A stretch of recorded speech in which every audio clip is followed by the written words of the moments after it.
വിഷമം വരും. പണ്ട് ഞാൻ ആ ചെടി പറിച്ചു കുത്തിയ സാത്താനൊന്ന് നിന്നെ എടുത്തൊരു കുത്തും. ഇത്രയേ ഉള്ളൂ. ഒരു ഗുണം, വേരാഴ്ത്തി പിടിക്കാൻ സമ്മതിക്കുകയില്ല. വേര് പിടിക്കാൻ സമ്മതിക്കുക. വേര് പിടിച്ചിട്ട് വേണ്ട ഒരു കിളിർപ്പുണ്ടാകാൻ, വേര് പിടിച്ചിട്ട് വേണ്ട ഒരു തളിർപ്പുണ്ടാകാൻ, വേര് പിടിച്ചിട്ട് വേണ്ട ഒരു പൂ കായ്ക്കാൻ.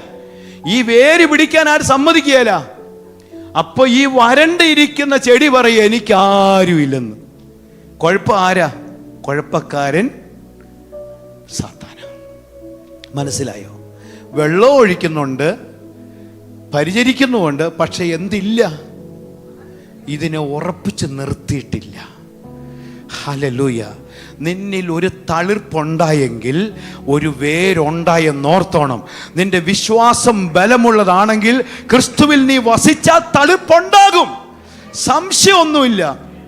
അങ്ങനെ ഒരു തളിർത്ത വടിയാണ് നീ എന്ന് പത്രോസ് എഴുതി വെച്ചു.